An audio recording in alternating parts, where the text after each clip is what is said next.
Yo, baridi masaya July. It's really cold. I don't know whether I'll achieve this by rubbing together my hands. But anyway, baridi ya July nakupeleka aje. Ni aje wasee, ni aje watu wangu. Welcome to another episode of True with Mike, and this is a very interesting story. Na kabla tujaendelea kidogo, I want you guys to just hapo chini subscribe, like masee, share this video so that you make the algorithms ianze kunipendekeza kwa watu wengi. Now this story is a true story that happened around between 2009 and 2010 in Eldoret. Eldoret is the fifth largest town in Kenya. It's a very beautiful city. In fact, it's yet to achieve its city status. I think haitapita miaka kama 5 kama haijapatiwa city status. And that is the town that mostly brought us up kabla tukuja Nairobi. Now this is a very interesting, it's funny, it's interesting, it's thrilling, it's a very good story. I'm going to hide the identity of this their names because sababu ya protect their image. Now in Eldoret, there's this among the who owns Eldoret, there's this prominent athlete. Alivuma sana miaka za 1990s huko hivi kwa sababu alikuwa anakimbia zile steeplejanes or what. He comes from the Elgeyo Marakwet County. Now his father hakona power saw. You know, when you come from Elgeyo Marakwet, definitely you have a power saw or you have an axe, because it's a beautiful county and there are trees all over. So a very lucrative business is the business of selling timber, selling poles, charcoal, so many other things. So the power saw comes in handy. So the father of this prominent athlete has his power saw. The power saw will break down, and there were no mechanics within the neighboring towns. Kapcherop, Kachibora, it's a local town there, but there are no good mechanics for this power saw. So this Mse, without telling his son, he travels to Eldoret to go find a good repair for his power saw. He gets to Matatu, he goes to Eldoret, he alights and he moves to the CBD. The CBD of Eldoret, there's this building, this 3-4 story building, a beautiful one inaitwa Saito Center. Saito Center is mahali mzee huyu baada ya kushuka kwa matatu amekuja pale Saito Center. It's about 60 meters from the main stage. So mzee negotiate one corner tu hivi, and then amesimama pale. Akiwa amesimama pale akaapproachiwa na watu wawili, vijana wawili, umri ya miaka 25 mpaka 30 hapo hivi. Hawa vijana kwa mkono wako na mafuta hii from the Bidco company. Na wakasalimia mzee, habari yako? Mzee akasema mzuri, and then mzee definitely hakuwa na expect anything mbaya ikwe labda wanamfisia ama wanataka kitu gani. So mzee aka respond vizuri kwa salamu, akaambia si wewe ni baba ya ki. Mzee akamalizia Kimtai. Definitely with a Kale, you know, almost every male name inaanza na Kip. So you just say Ki and the mzee kama ana wasiwasi, you just respond. So mzee akamalizia vizuri Kimtai. And then tumesoma na kijana yako sana. And then kulikuwa na huyu rafiki yake pia alikuwa anaitwa Ki. Mzee response Kimisto. Other than like yeah, salimia mzee tena mara nyingine tena akampatia hug. You know, they do in Eldoret actually, ama the Kalenjin land. You have to do the hugs lazima iko the both sides of the shoulder. Lazima hug mtu pande hii na pande ile, ndio maneno sasa iko sawa. Na mzee baada ya sasa amejua kwamba hawa vijana walisoma na watoto wangu, akaambia mzee now let's go to business. Akaambia mzee sisi tuko hapa Eldoret, we are from Bidco Towers in Nairobi. For the over 10 years I've been in Nairobi, sijaiona Bidco Towers. I don't know whether it exists. Google it. I'll Google it and let's see. But they told this mzee, we are from Bidco Towers in Nairobi and we have this product.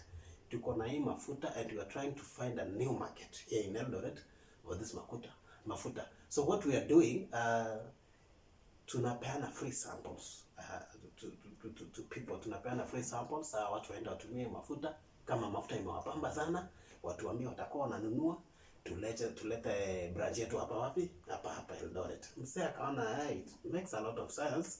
So msee definitely, kwa sababu anapenda vitu ya vizuri, and mafuta ever since. Mafuta hapa Kenya bei yake haijakwanga mzuri tangu. So a good gift you could share to someone ni kumpatia pia mafuta. So msee akafurahia sana, and then akaanza hata macho yake akaanza kurusha macho yake kwa ile mafuta hawa vijana walikuwa na. Akamwambia msee, no, this one hatuwezi kupatia hii mafuta hii. Hii tayari kuna mtu pale na pale tunaenda kumpatia mafuta. What we are going to do, utaenda na huyu kijana mpaka ofisi. Ofisi yetu iko hapa chini tu, not far. Iko tu karibu na Nandi Arcade hapa. Nandi Arcade is on your way to Sosiane. It's almost next to mahali kulikuwa na Kisii University. I don't think kama bado iko watu wa Eldoret mnajua. Sijui kama Nandi Arcade bado iko pale. And then so akamwambia it's about from Saito Center is about 300 meters. Sasa akaona sio mbali, akashika power saw yake, akaishika vizuri, akataka kumwambia mzee, no, achana hii power saw, ndio hii gari yetu iko hapa. So there was a car parked by the parking lots ya hapo Saito Center. So kulikuwa na gari wameweka pale. Hiyo gari walikuwa wameweka pale ilikuwa wakaambia mzee, sisi tumeweka hii gari hapa, wacha huyu jamaa mwenye atabaki hapa kuchungia power saw yake aeke kwa buti ya gari, uende na huyu mwingine wapi? Pale kwa ofisi upatiwe mafuta. In fact mzee, wewe kwa sababu sasa tulisoma na huyo Kimtai kijana yako na rafiki yake Kimisto, wacha tutakupatia mafuta ngapi? Mzee amependa vitu vya bure, mzee amefurahia, mzee amesema ai, sasa hii nipate hii mafuta yangu 2, ni repair power saw yangu, nirudi nyumbani, maisha itakuwa inanipamba, sio siri. So akateremka pale, mzee akaacha power saw, akaacha yule mwingine, akateremka fika mbele Nandi Arcade. I think there's some building, I'm missing the name, there's a building there. And then akamwambia mzee, now that kwa sababu hapa ni ofisi na wewe vile umekuja town umedress casually, watu ningoje tu hapa kwa mlango nikuletee mafuta yako. Mzee akasema, asante kijana wangu, barikiwe hapo, leta mkono kwanza nikuachie mate. So mzee does his blessing ritual, and then this guy enters this building, and this old man waits for this person to bring him cooking oil. Amemungoja 5 minutes, 10 minutes, it's worth waiting. After nini mbili, elianda mbili, it's worth waiting. So it's 15 minutes, it's 30 minutes, it's 1 hour, and he says now beginning to get agitated, and it's like no. Hii nimengoja sana. Let him find me mahali kuna power saw yangu, because I'm running out of time. I'll be traveling back to Marakwet. It's very far away. It's about, I think it's 3 hours from Eldoret to where he lived in Elgeyo Marakwet County. So this person was getting worried, and he was yet to go and find the fundi wa kutengeneza power saw. So he decided, we see what, I'm not going to wait for this guy. Let me go back to where my power saw is. I pick it, I wait for like 5-10 minutes. If it doesn't show up, I'll convince his friend that I waited, and definitely hata kwa sababu walisoma na watoto yangu hata niacha hivyo. Some say it's convinced, goes back to Saito Center.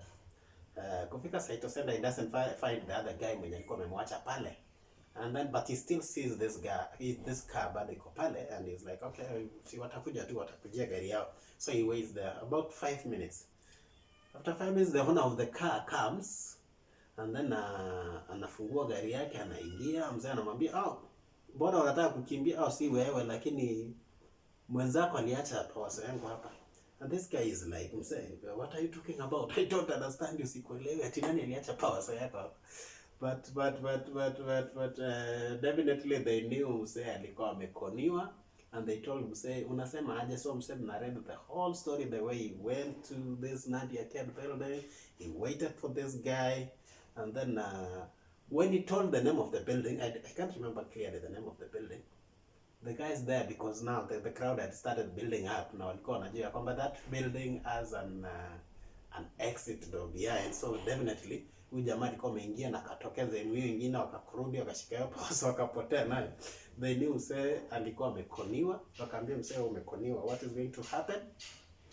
Pigia kijana yako simu, wacha pia tuzunguke tukimbie kwa all the repair shops ya power source, tuangalie kama kuna nini, and definitely they will not find that thing.